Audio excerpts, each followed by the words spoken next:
muchas personas que dicen estar confundidas por la enorme variedad de religiones que hay en el mundo. Y ciertamente hay muchas.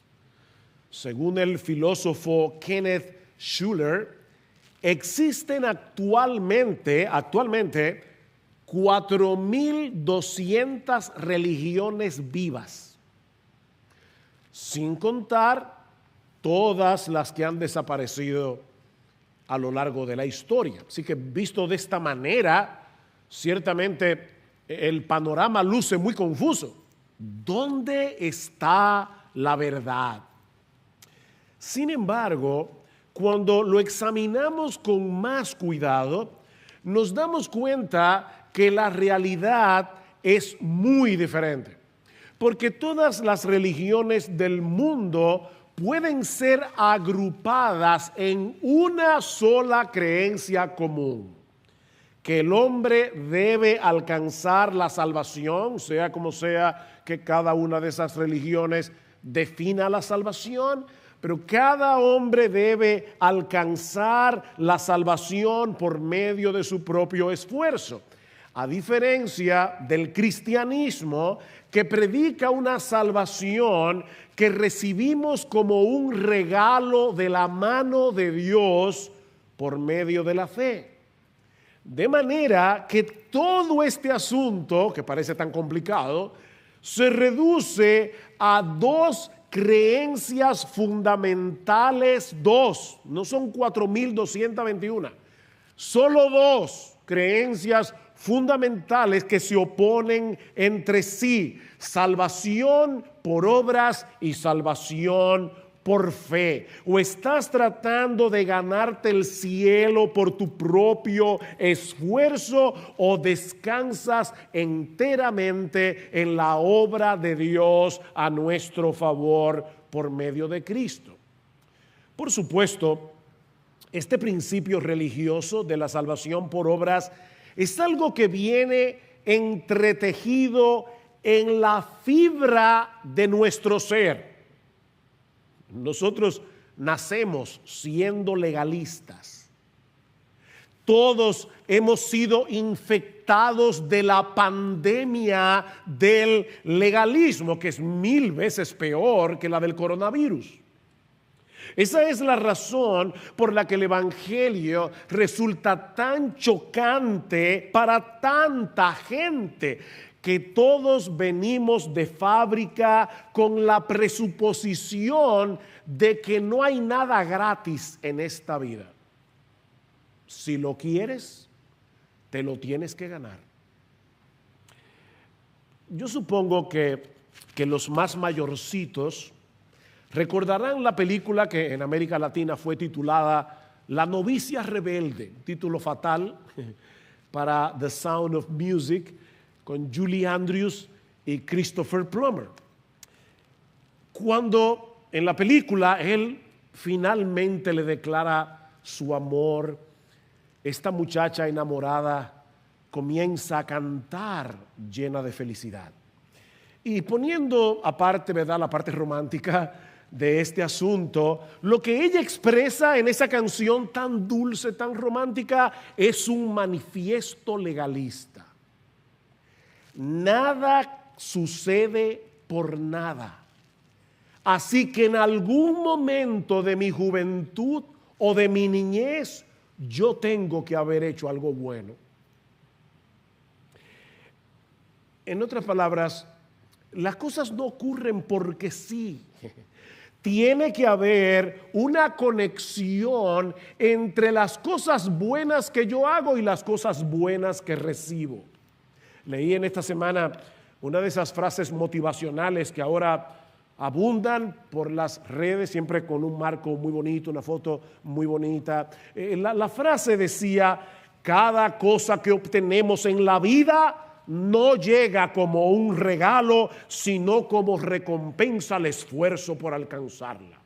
Y a la gente le encantan esas cosas, y le envían y la reenvían, y hay gente que hasta dicen amén. Amén. A un mensaje que es completamente anti Dios. Cada cosa que obtenemos en la vida no llega como un regalo, sino como recompensa al esfuerzo por alcanzarla. ¿Saben por qué a la gente le gusta ese tipo de frases?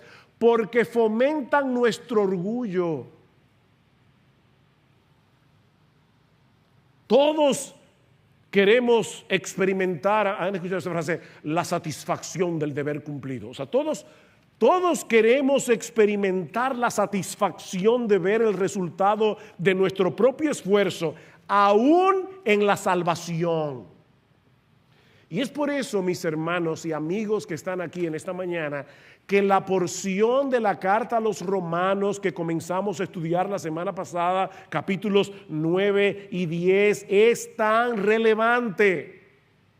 Recuerden que Pablo está tratando de explicar por qué la mayoría de los israelitas rechazaron al Mesías. Y la respuesta de Pablo en esta porción de la carta es que ellos no quisieron aceptar como un regalo la justicia que Dios nos ofrece en Cristo. No. Romanos 10, 3, pues desconociendo la justicia de Dios y procurando establecer la suya propia, no se sometieron a la justicia de Dios, porque Cristo es el fin de la ley para justicia a todo aquel que cree. Ellos querían seguir tratando de alcanzar esa justicia por sí mismos, antes que aceptar que eran impotentes. Y mis hermanos, ese problema no es exclusivo de los judíos. Como hemos dicho ya, es una pandemia que nos afecta a todos. Los judíos eran una representación en miniatura, en pequeño, del problema del corazón humano. No queremos venir delante de Dios como mendigos necesitados de misericordia. Así que seguiremos intentando llegar al cielo por la escalera de nuestra obediencia. ¿Recuerdan la bamba? Para llegar al cielo se necesita una escalera grande y otra chiquita.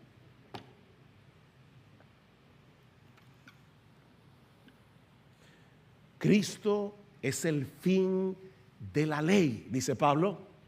Cuando nosotros entendemos el evangelio de la gracia de Dios en Cristo, allí termina nuestro esfuerzo de ganarnos el favor de Dios a través de nuestra obediencia. Terminó ahí, Cristo es el fin.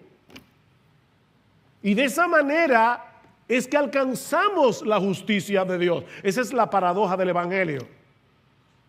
La paradoja del evangelio, que obtenemos la justicia que Dios requiere cuando dejamos de tratar de alcanzar la justicia que Dios requiere por nuestro esfuerzo.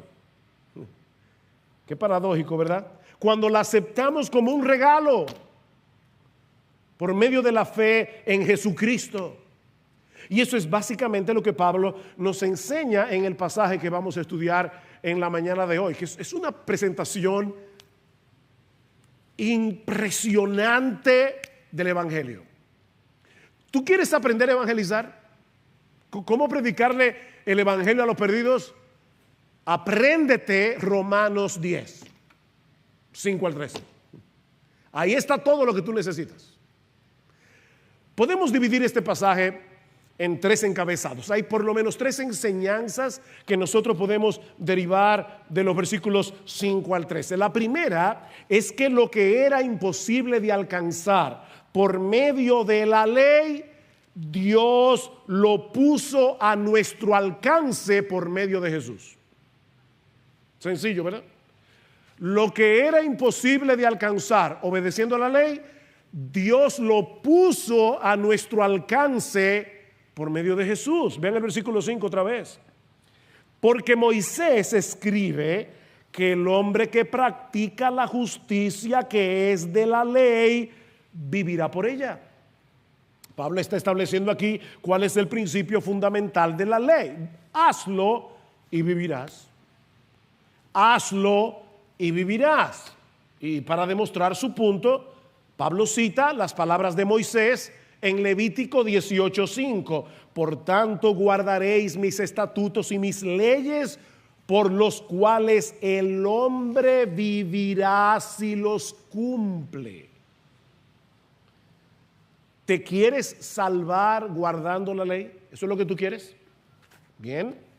Solo es necesario que la obedezcas completamente sin violar ninguno de sus puntos a lo largo de toda tu vida.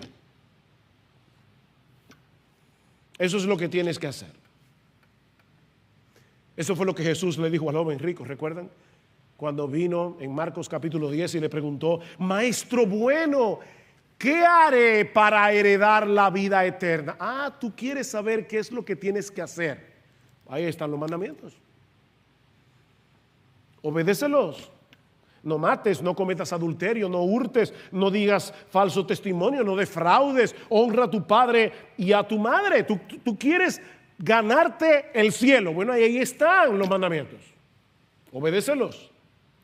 Maestro, todo esto lo he guardado desde mi juventud. Wow. No solamente que es soberbio, sino que ignorante. Maestro, en cuanto a esa parte, no hay problema. Yo voy bastante bien. Tal vez no sacaría un 100, pero una nota lo suficientemente alta como para pasar de curso. ¿Cuál es el siguiente paso? Solo te falta una cosa, le dice Jesús.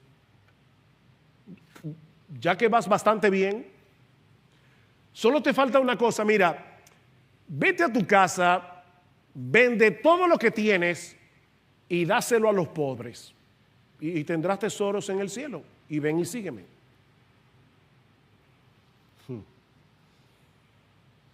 ¿Ustedes se dan cuenta de lo que Jesús está haciendo aquí?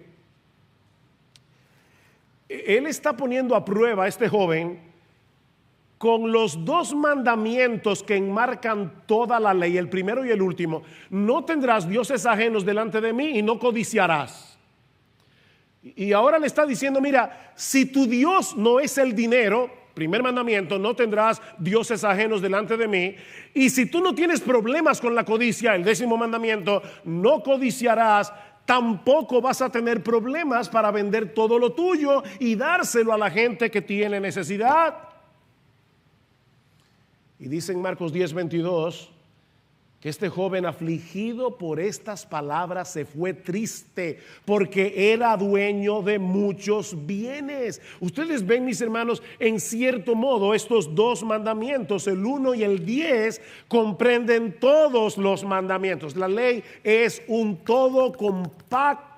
Si violas uno de sus mandamientos, ya eres culpable de haberlos violados todos, dice Santiago capítulo 2 versículo 10.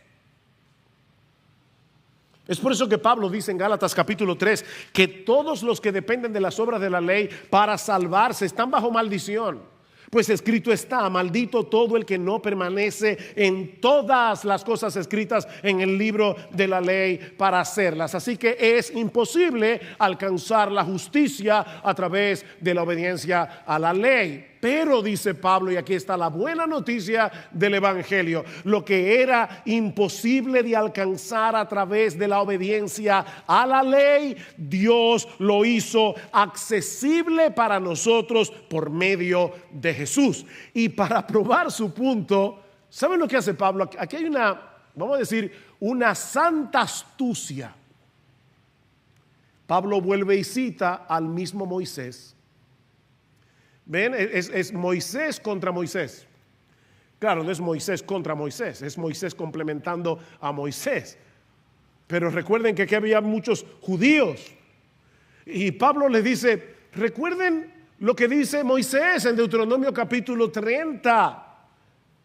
Es como si Pablo, que es el texto que Pablo está citando aquí, como veremos ahora, pero es como si Pablo estuviera diciendo a estos israelitas y a todos los legalistas que piensan como ellos: el mismo Moisés que dijo en Levítico 18:5, hazlo y vivirás, sabía perfectamente que nadie puede alcanzar la justicia de esa forma. Versículo 6: pero la justicia que es de la fe dice así: no digas en tu corazón quién subirá al cielo, esto es para hacer bajar a Cristo, o quién descenderá al abismo, esto es para subir a Cristo de entre los muertos. Mas ¿qué dice? Cerca de ti está la palabra en tu boca y en tu corazón, es decir, la palabra de fe que predicamos. Pablo está citando aquí el capítulo 30 de Deuteronomio. Ese fue el último sermón que Moisés predicó antes de que llegaran a la tierra prometida. Y lo que él está diciendo a los israelitas es básicamente esto. Déjame ponértelo en palabras bien sencillas. No hay que hacer un esfuerzo sobrenatural para tratar de alcanzar el favor de Dios. El asunto es más sencillo de lo que parece. Hace muchos años, yo no sé si yo había nacido todavía, pero uno de mis tíos tuvo un accidente, un hermano de mi mamá, muy aparatoso al punto de que le daban pocas probabilidades de vida. Así que mi abuela le prometió a la Virgen que si sanaba a mi tío, ella se iba a ir a Higüey a pie, desde aquí, desde la capital, o sea, unos 170 kilómetros. Mi tío sobrevivió el accidente. Y por supuesto, mi abuela no cumplió la promesa. Ella nunca fue a Higüey a pie. Pero mucha gente piensa que hay que hacer algo así. O sea, de hecho, otros dirían, lo voy a hacer de rodillas. Es como, yo tengo que hacer un sacrificio para que Dios se apiade de mí. Y lo que Pablo y Moisés están diciendo es, eso es totalmente innecesario. Escuchen con cuidado las palabras de Moisés que Pablo está citando en Romanos 10, porque es un pasaje interesante y en cierto modo chocante. Dice Moisés, ellos están a punto de entrar en la tierra prometida. Dice Moisés, mira, ¿sabes qué? Este mandamiento que yo te ordeno hoy no es difícil para ti ni está fuera de tu alcance. De verdad. Sí, no es tan complicado. No está en el cielo para que digas, ¿quién subirá por nosotros al cielo para traérnoslo y hacérnoslo oír a fin de que lo guardemos? No. El mandamiento no está allá arriba, te lo estoy diciendo yo aquí abajo. No es difícil. Ni está más allá del mar para que digas, ¿quién cruzará el mar por nosotros para traérnoslo, el mandamiento, y para hacérnoslo oír a fin de que lo guardemos? No está tan lejos. Pues la palabra está muy cerca de ti, en tu boca y en tu corazón, para que la guardes. Cuando uno lee un pasaje como este, hay al menos dos preguntas que surgen en nuestra mente, sobre todo a la luz de cómo Pablo cita el pasaje en Romanos 10. Primera pregunta, ¿está diciendo Moisés aquí que guardar la ley es fácil de hacer? Segunda pregunta, ¿de dónde sacó Pablo que Moisés está hablando de Cristo en este pasaje? Porque si ustedes recuerdan Romanos 10, Pablo introduce a Jesús aquí. En Deuteronomio 30. ¿De dónde sacó Pablo eso? Bueno, cuando podemos leer el discurso completo, y de paso, mejor aún, si tú lees Deuteronomio 27, 28, 29 y 30, si tú puedes hacer eso, tú vas a ver mejor, vas a entender mejor el argumento de Pablo. Escuchen cómo comienza el discurso de Moisés en Deuteronomio 30, versículos 1 y 2. Moisés le dice al pueblo que ellos se iban a apartar de Dios y que ellos iban a recibir como consecuencia todas las maldiciones de la ley que ya fueron enumeradas en los capítulos 27 y 28. Aquí está la bendición si obedeces, aquí está la maldición si desobedeces. Y Moisés le dice, ¿saben lo que va a pasar con este pueblo? la maldición de Dios caerá sobre ustedes por causa de vuestra desobediencia. Moisés está diciendo: no podemos obedecer la ley. Si la salvación dependiera de nuestra obediencia, lo único que recibiríamos sería maldición, no bendición. Pero les tengo una buena noticia, y por eso es que es fácil.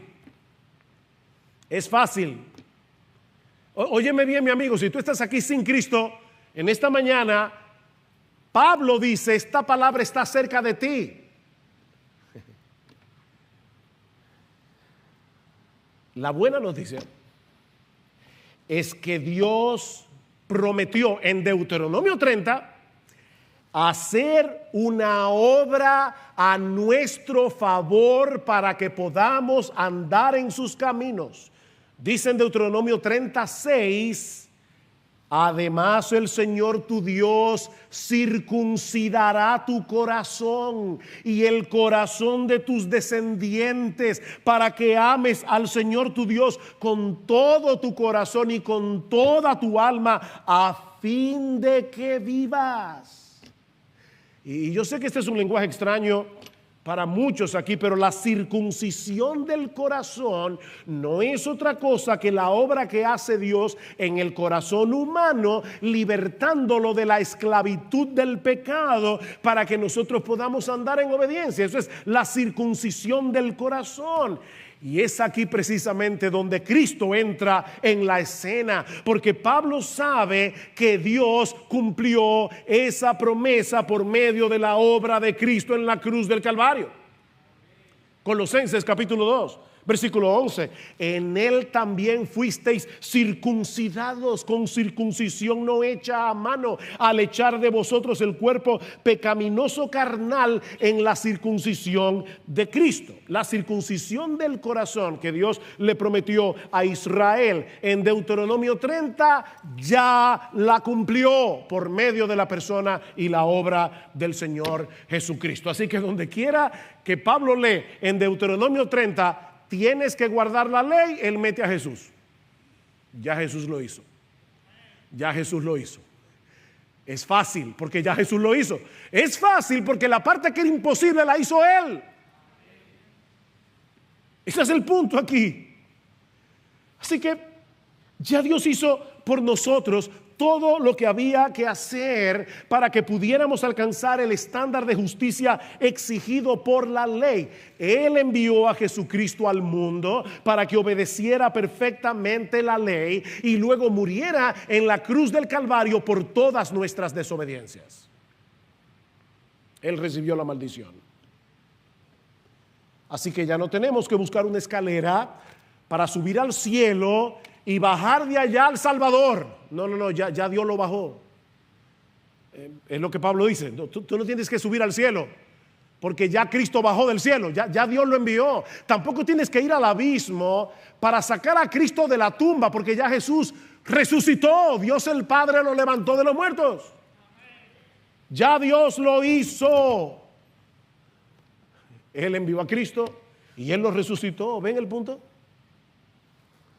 Dios hizo todo lo que había que hacer para salvarnos. ¿Qué debemos hacer nosotros? Recibir la salvación como un regalo por medio de la fe. Vean Romanos 10, versículo 8 más. ¿Qué dice? Cerca de ti está la palabra, en tu boca y en tu corazón. Es decir, la palabra de fe que predicamos. Y esa palabra de fe es el Evangelio. La palabra de fe es el Evangelio. Y es por medio del Evangelio que Dios ofrece la salvación que Él ha provisto en Cristo. ¿Y cómo debemos responder nosotros a ese mensaje del Evangelio? ¿Cómo podemos apropiarnos de esa salvación tan grande que Dios ha puesto a nuestro alcance por medio de Jesús? Bueno, eso nos lleva a nuestro segundo encabezado. Y es que la respuesta que el Evangelio requiere de nosotros es creer con el corazón y confesar con nuestra boca el señorío absoluto de Jesús y la eficacia de su obra de salvación. Ya Dios lo hizo todo, todo. Tú no tienes que hacer nada, excepto creer y confesar. Versículo 9. Esta es la palabra de fe que predicamos, dice Pablo. Aquí está mi evangelio. Que si confiesas con tu boca a Jesús por Señor y crees en tu corazón que Dios le resucitó de entre los muertos, serás salvo.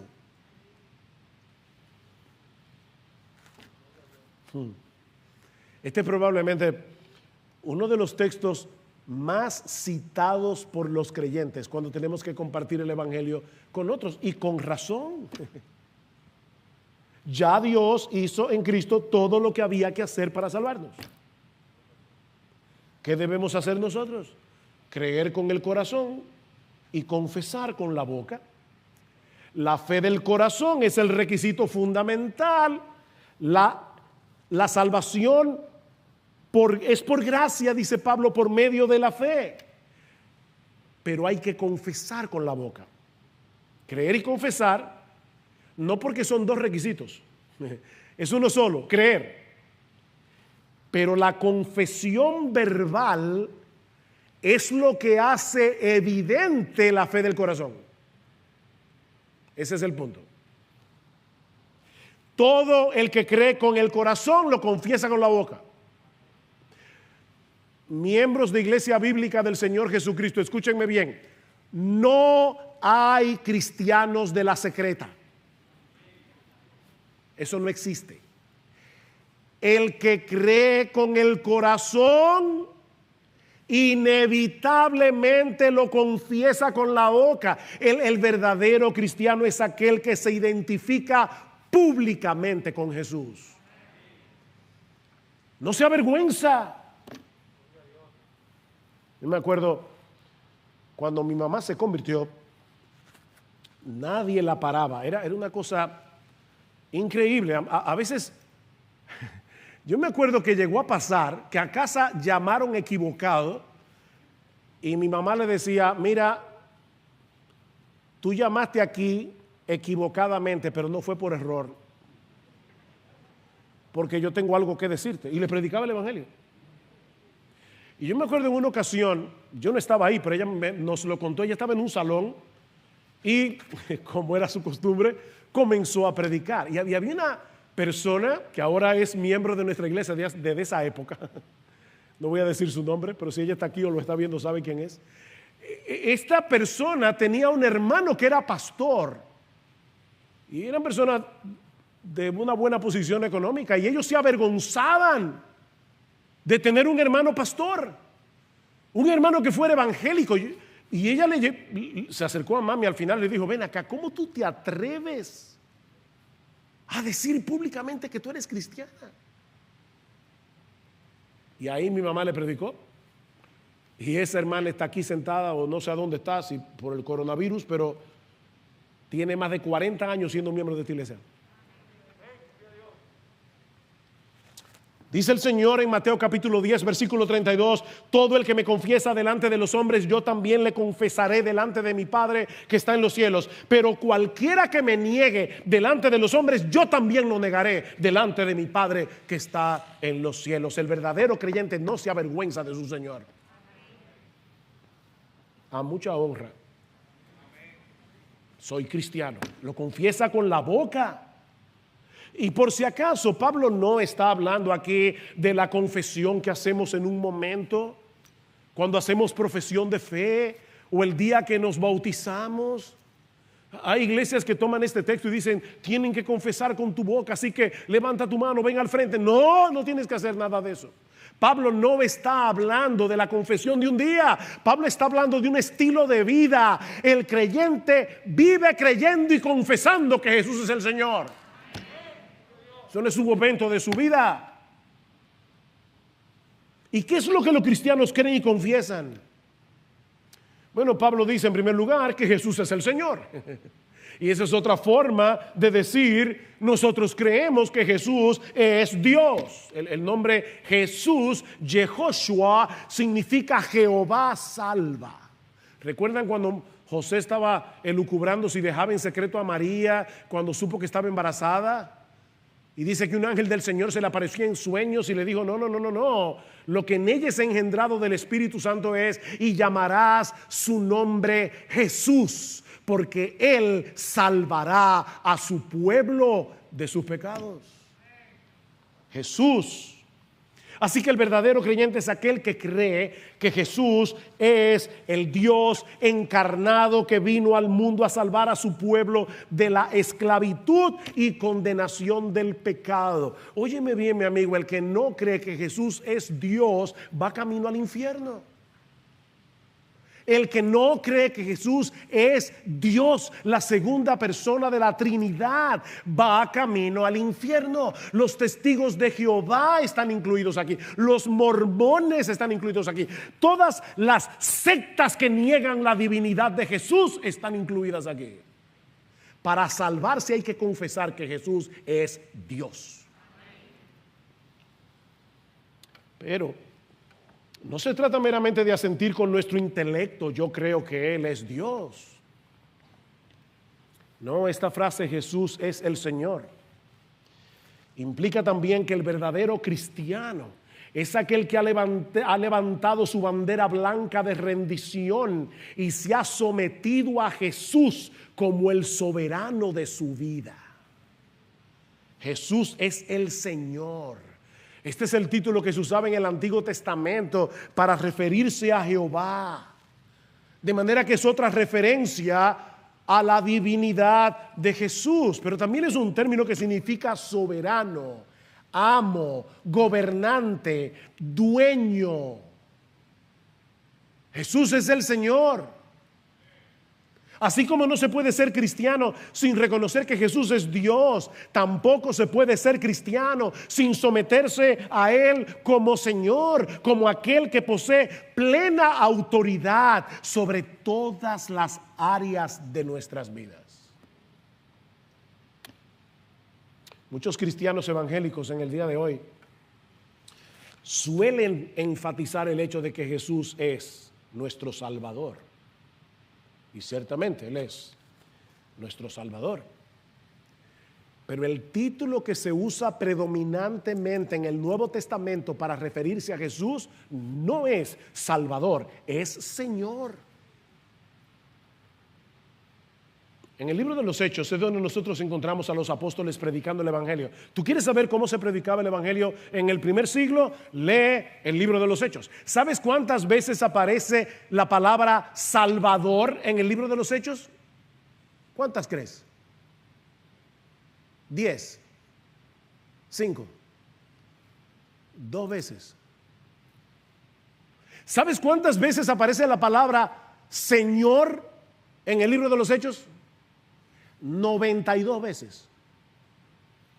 2 contra 92.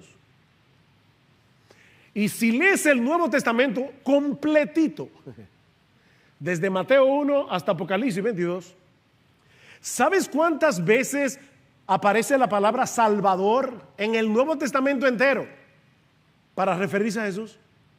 10 veces. ¿Sabes cuántas veces aparece la palabra Señor? 700 para referirse a Jesús. El énfasis es más que evidente. Es más que evidente. El cristiano es aquel que cree con el corazón y confiesa con su boca que Jesús es su amo, que Jesús es su dueño, que Jesús es el soberano de su existencia, que Jesús lo compró y ya no se pertenece. Por precio habéis sido comprados, dice Pablo en 1 Corintios 6:20. Por precio habéis sido comprados. Por tanto, glorificad a Dios en vuestro cuerpo y en vuestro espíritu, los cuales son de Dios. ¿Ven? Son de Dios, no te perteneces. Es una contradicción de términos confesar que Jesús es nuestro Señor y continuar viviendo como si nuestras vidas fueran nuestras vidas. ¿Han oído esa frase? ¿Es mi vida? Bueno, un cristiano debe erradicarla de su boca, porque ya dejó de ser tu vida. Ya dejó de ser tu vida. y mucho menos aquella famosa canción, pero sigo siendo el rey. No, hay un solo rey, se llama Jesucristo. Él es el Señor. ¿Por qué me llamáis Señor, Señor? Pregunta Jesús en Lucas capítulo 6, 46. ¿Por qué me llamáis Señor, Señor y no hacéis lo que yo digo? No tiene sentido. ¿Cómo que yo soy el Señor? Si Cristo es nuestro Señor, Él es dueño de todo lo que somos, Él es dueño de todo lo que tenemos. Mi hermano amado, mi hermana querida, Jesucristo es el Señor de tu tiempo. Jesucristo es el Señor, el dueño de tu dinero, de tus recursos. Jesucristo es el dueño de tu familia. Jesucristo es el dueño de tu trabajo. Jesucristo es el amo de tu entretenimiento. Él es Señor. Y lo que Él quiere que tú y yo hagamos está aquí, en este libro. Aquí está su palabra. Esta es su constitución. Y gracias al Señor que esta no la enmiendan.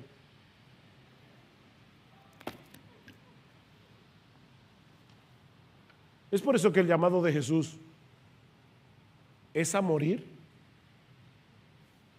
¿A qué nos llama Jesús? A morir a nosotros mismos.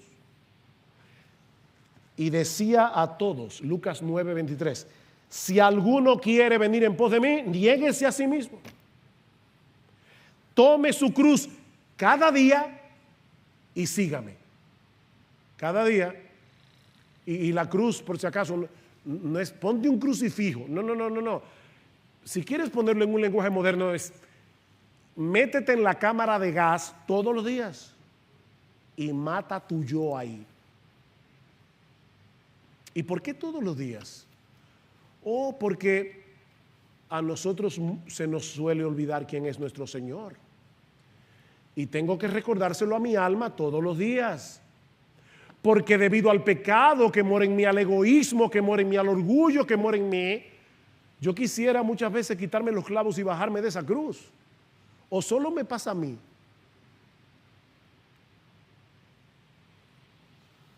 Pero el cristiano no solo cree y confiesa que Jesús es el Señor. Él confiesa y cree en la eficacia y suficiencia de su obra de salvación. Vean otra vez el versículo 9, que si confiesas con tu boca a Jesús por Señor y crees en tu corazón que Dios le resucitó de entre los muertos, serás salvo, porque con el corazón se cree para justicia y con la boca se confiesa para salvación. El cristiano es aquel que está persuadido de que su salvación descansa completamente en Cristo y en nadie más. En nadie más y en nada más.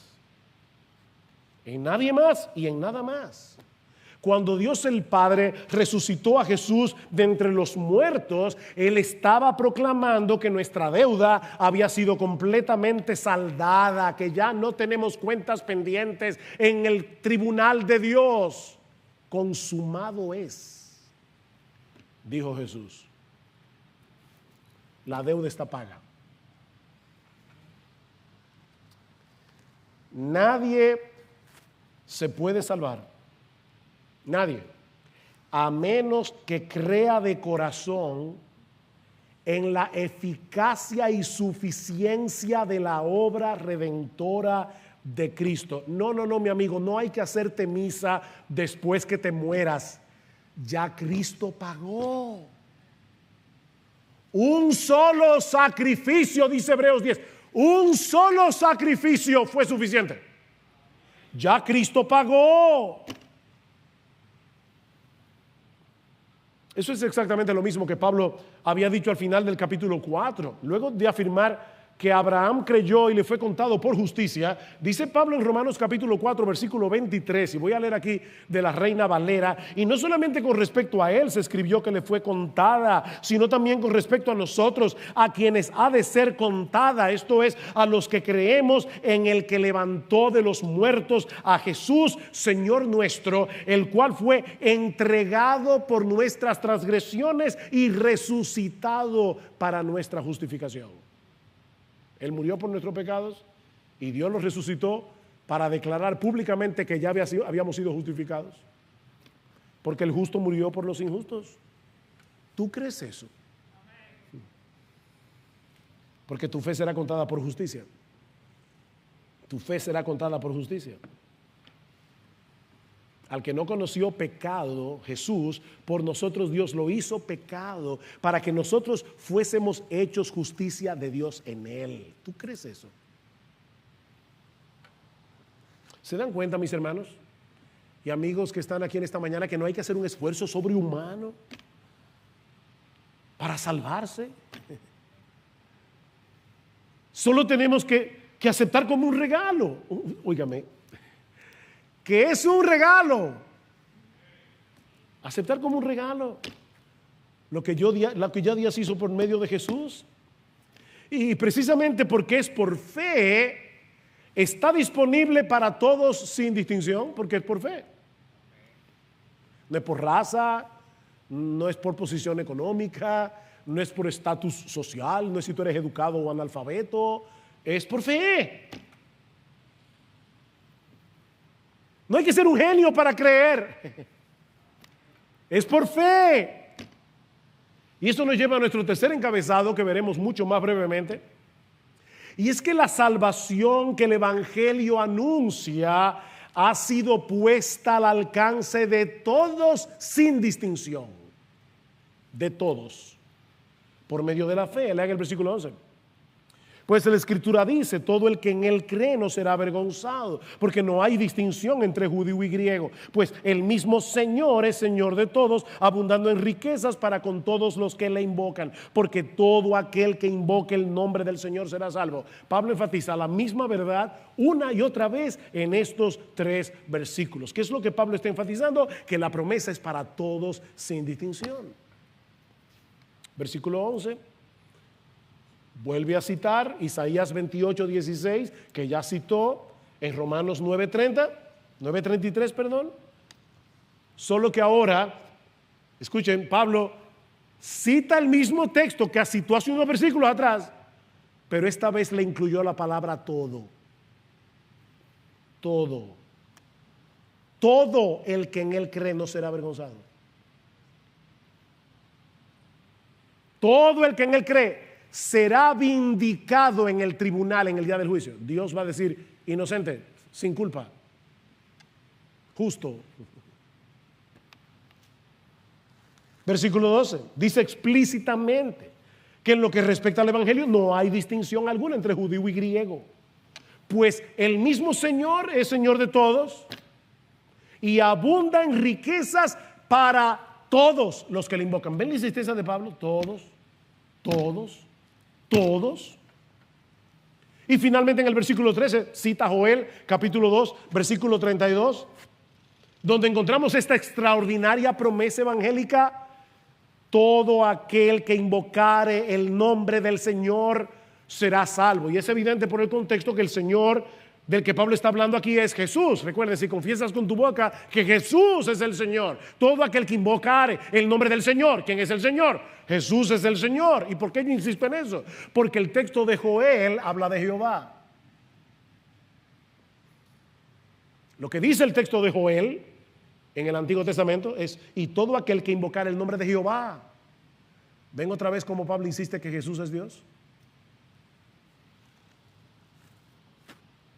Jesús es la segunda persona de la Trinidad. Y me encantó como alguien dijo esto, que se introdujo en la historia humana a través del portal del vientre de María. La segunda persona de la Trinidad se hizo un bebé para cumplir la ley a la perfección y luego morir en una cruz por nuestros pecados. Y ahora Dios promete en su palabra que todo aquel que clame a Él será salvo. Será salvo. Lo que quiere decir que el que no clame no será salvo, será el infierno.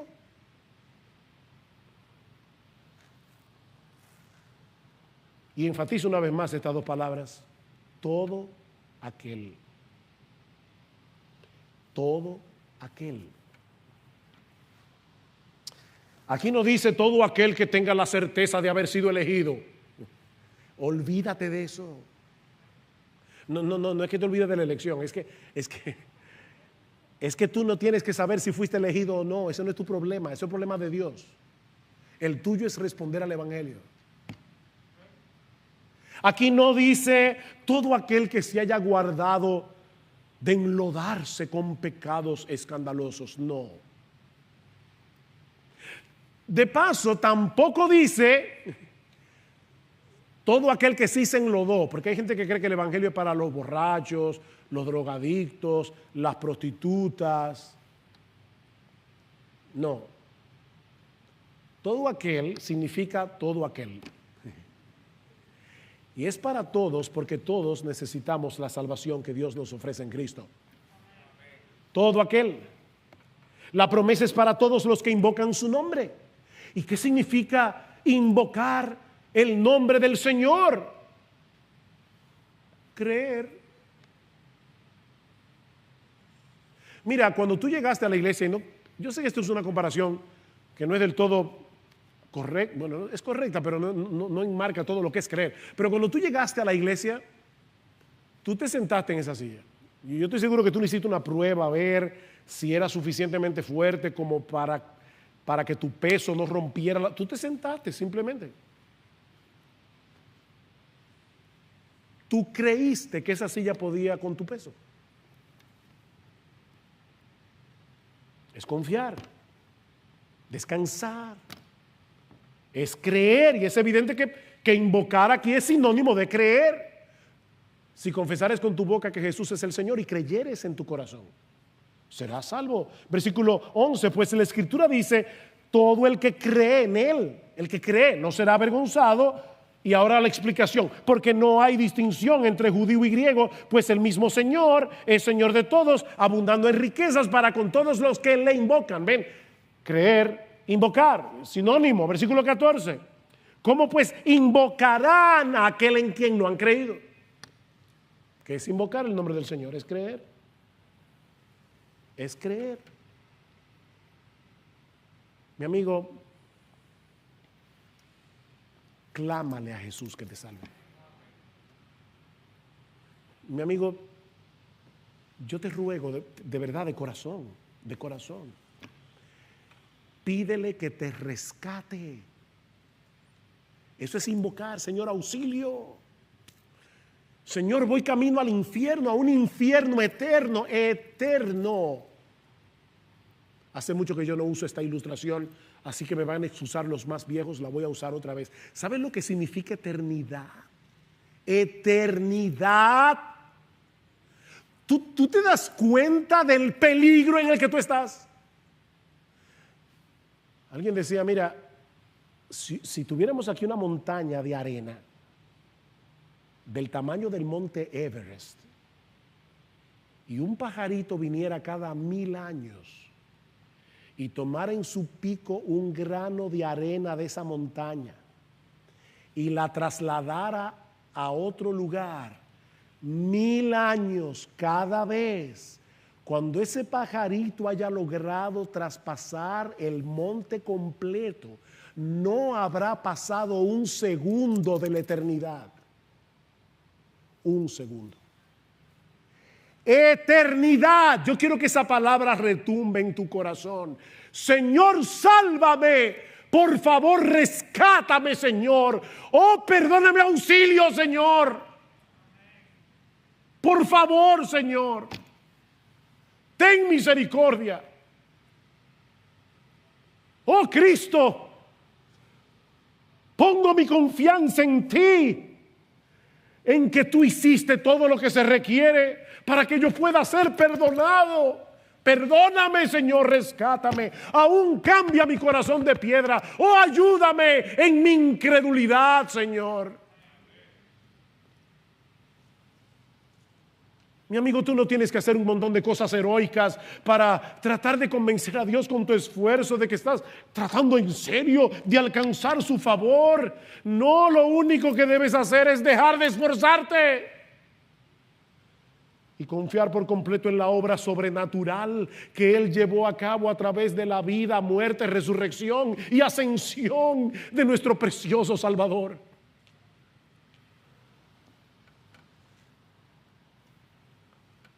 Oí a alguien que decía, tú no necesitas una invitación de parte de Dios con tu nombre impreso, porque ya tu nombre está incluido en ese todo aquel. La invitación está ahí. Todo aquel. Y Dios no miente, todo aquel que invocare mi nombre será salvo. Todo aquel que invocare el nombre del Señor será salvo. ¿Y sabes qué va a suceder cuando tú clames a Él, invocando su nombre? Que no solo serás librado de las llamas del infierno, sino que todas las superabundantes riquezas de Dios que Cristo merece por su obediencia serán tuyas por medio de la fe. Leo otra vez el versículo 12. Porque no hay distinción entre judío y griego, pues el mismo Señor es Señor de todo, abundando en riquezas. ¡Wow!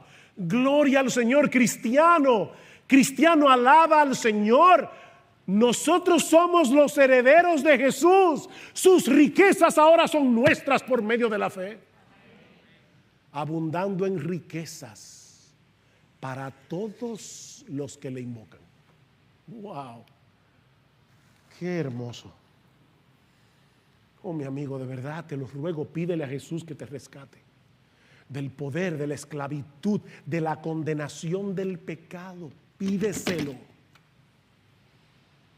Ahora pídeselo. En este mismo momento, por favor, te lo suplico. Pídele que te salve, pídele que tenga misericordia de ti. Clama pidiendo auxilio. Y yo te aseguro por las Escrituras que en este mismo momento todos tus pecados serán perdonados. Y Dios te concederá como un regalo el don de la vida eterna.